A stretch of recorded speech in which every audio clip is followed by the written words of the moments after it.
Now, the entire investigation centers on one mystery man, the so-called cooperating witness, whom published reports, as Christine just said, have identified as real estate developer Solomon Dweck, whose ties to the Syrian Jewish community and real estate development were the basis of the government's case.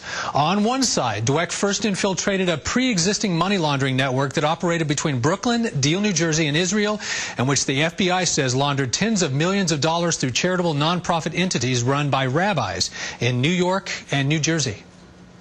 For these defendants, corruption was a way of life. They existed in an ethics-free zone. Among the accused, Eli Ben Haim, principal rabbi of Congregation Ohel Yaakov in Deal, who allegedly laundered $1.5 million by accepting dirty checks from the cooperating witness, reportedly Solomon Dweck, then exchanging those checks for cash supplied by an unnamed Israeli.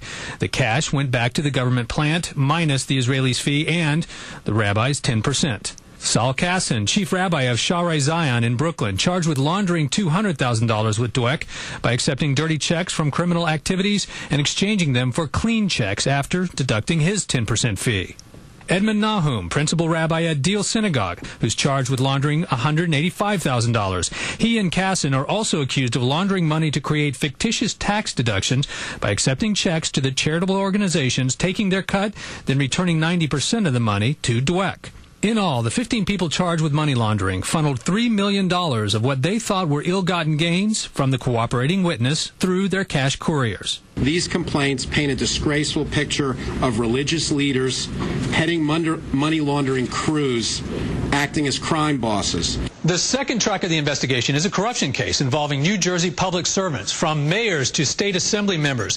The FBI used the same man with ties to the Syrian Jewish community, reportedly Solomon Dweck, to pose as a developer wanting to build high-rises in Hudson County. A Jersey City building inspector promised to smooth the way for approvals in return for $40,000. Dweck was introduced to a web of public officials, including Hoboken Mayor Peter Camerano III, charged with accepting $25,000 in cash bribes in return for promising to help Dweck get zoning changes for a high-rise development. Just 7 days ago, Camerano allegedly met with Dweck at the Malibu Diner in Hoboken and accepted $10,000 he said was needed to pay campaign debts. Secaucus Mayor Dennis Elwell, who's charged with accepting $10,000 in cash to help Dweck build a hotel. Anthony Suarez, Ridgefield Borough Mayor. He and his attorney allegedly accepted $10,000 in bribes for getting approvals for building developments in Ridgefield.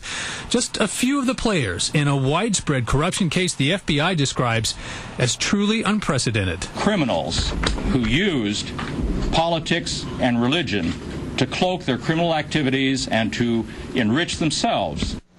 Two very different groups of people charged with very different crimes, whom the FBI says nonetheless have three things in common: deceit, abuse of power, and betrayal of trust.